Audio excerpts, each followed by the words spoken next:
We're looking at 10 American streets today where the American dream didn't just stall, it actually ran out of road. And before you say, oh, this is just a pandemic thing or crime thing or whatever easy answer you've got ready, I want you to hold off on that. Because what actually happened in these places is way more uncomfortable than any of those explanations. And it starts with rents and factory closings and a map that kept showing a thriving city long after the city had already checked out. Before we move on, please take a moment to subscribe to the channel and like the video. Number 1, Detroit, Michigan. Detroit once had 1.8 million people.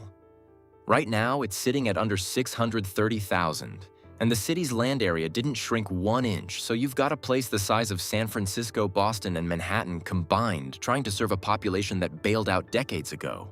And the weird part isn't that people left. It's that the city kept spending money like they didn't. New water mains got laid on blocks with 2 occupied houses. Streetlights got replaced on roads where nobody drove. Go to Brightmoor or the old Packard plant district, and you can stand on a corner for 20 minutes without seeing another person. But your GPS still calls it a residential neighborhood. The auto industry leaving pulled the first thread, but white flight in the 1950s and 1960s, the 1967 riots, and then the 2008 crash unraveled everything else, until Detroit filed for bankruptcy in 2013, owing $18 billion with 78,000 abandoned structures sitting empty across the city. Number 2, Gary, Indiana. U.S. Steel didn't just build a factory in 1906. They built an entire city from scratch on Lake Michigan's southern shore, named it after the company's own chairman, and watched it hit 178,000 people by 1960. That's not a town. That's a company-owned civilization. Then the company left. Gary Works employed 30,000 people at its peak, and by the 1990s, that number collapsed to around 6,000. And those jobs didn't relocate to Cleveland or Pittsburgh. They went overseas or got eaten by machines, so the people who'd built their whole lives around that paycheck suddenly owned houses nobody wanted to buy in a city that couldn't fix its own streets. The tax base fell so hard that Gary went from 54 schools down to a handful, with empty gyms rotting from water damage while the kids those buildings were built for went somewhere else entirely. Number 3, East St. Louis, Illinois. You can literally see the St. Louis Arch from the streets of East St. Louis, Illinois. Same river, same skyline, completely different planet. At its peak, this city had 82,000 people, meatpacking plants, aluminum factories, a stockyard moving livestock at a scale that most of the country couldn't touch. Then the 1917 race riot killed dozens of black residents, torched an entire neighborhood, and scared outside money away for good. Capital stopped flowing in. The industries that stuck around eventually mechanized or relocated, and the black families who'd come up from the South for those factory jobs got trapped in a city that stopped funding itself. Walk those blocks today and the street grid's still there, sidewalks intact, fire hydrants freshly painted. But the houses are just gone. Not abandoned. Demolished. Sometimes the only thing left on a lot is a single tree that used to shade somebody's front porch. The state of Illinois has controlled East St. Louis's budget since 1994 because the city can't do it alone. Number 4, Camden, New Jersey. Camden sits right across the Delaware River from Philadelphia, close enough that you could almost throw a rock and hit Philly, and for a while this city had real muscle. Shipyards, Campbell's Soup headquarters, RCA Victor's recording plant, where Enrico Caruso cut records that sold millions of copies worldwide. The city had serious economic bones. Then RCA left in the 1960s, the shipyards shut down, and Camden bled roughly 40,000 manufacturing jobs over the next few decades.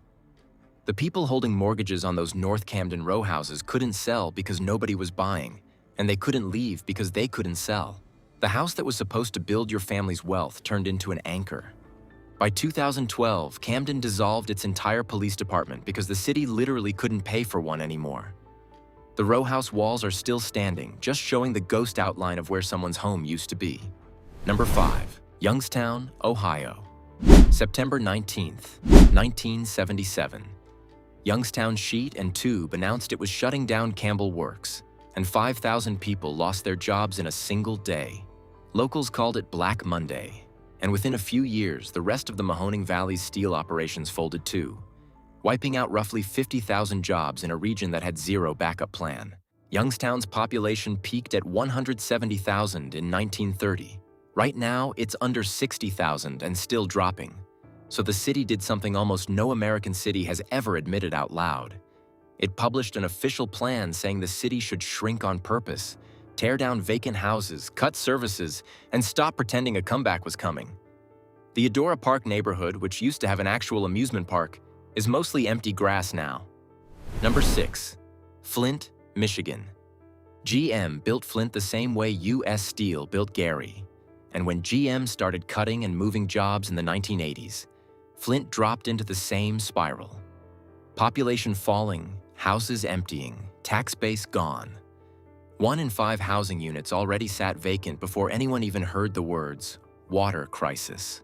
Then in 2014, a state-appointed emergency manager, someone whose entire job was cutting costs, switched Flint's water supply from treated Lake Huron water to the Flint River without properly treating the pipes first, and leads started leaching into the tap water of a city where 40% of residents already lived below the poverty line.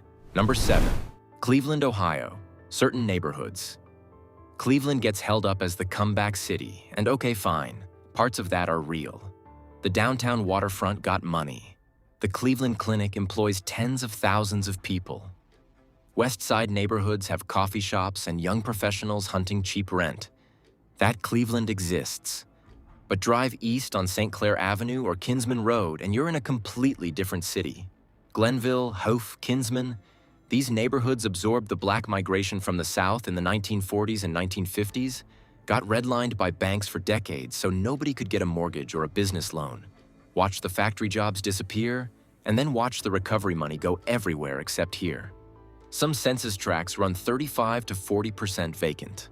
Number 8. Baltimore, Maryland. Vacant row house blocks. Baltimore has 16,000 vacant row houses right now. Not empty lots, not demolished sites. Actual standing brick buildings with trees growing out of the upper floors and roofs slowly caving in. Still getting mail delivery on streets with working streetlights. The Wire put these buildings on TV 20 years ago, and the number hasn't moved much since. These row houses were built in the late 1800s and early 1900s for a working-class population that was literally twice the size of Baltimore's current population, so the math was never going to work out. Sandtown, Winchester, Oliver, West and East Baltimore broadly, these neighborhoods emptied through redlining, factory closures, and disinvestment, and the drug economy moved into the vacuum the legitimate economy left behind. Number 9, St. Louis, Missouri, North Side areas. St. Louis hit 856,000 people in 1950. Right now, it's under 300,000. And almost every person who left came from north of Delmar Boulevard, a street so sharp in what it divides that urban planners named the whole phenomenon after it. Pull up Google Maps on the north side and you'll see a full street grid named roads, addresses, alleys, the whole thing. Switch to satellite view and you're looking at meadows and scrubby trees growing where living rooms used to be. The streets are still there. The people aren't. Number 10. Buffalo, New York. Buffalo was once the 8th largest city in America, and not in a fun trivia way, in a we hosted the Pan American Exposition in 1901 because we could kind of way. The Erie Canal made Buffalo the gateway between the East Coast and the entire interior of the country, and that made the city genuinely wealthy. Then the St. Lawrence Seaway opened in 1959. Ships stopped needing the canal entirely, and Buffalo's whole reason for existing evaporated almost overnight. Population dropped from 580,000 in 1950 to under 280,000 now. And the East Side neighborhoods like Maston Park and Broadway Fillmore got hit the hardest, with vacancy rates that compete with Detroit's worst blocks. Every city on this list had the same thing happen. The economic promise that built the street got pulled, and the street stayed. The houses stayed, the grid stayed, the GPS coordinates stayed. But the reason to be there left, and once that reason leaves, everything else follows. Just slowly enough that you keep telling yourself it's temporary.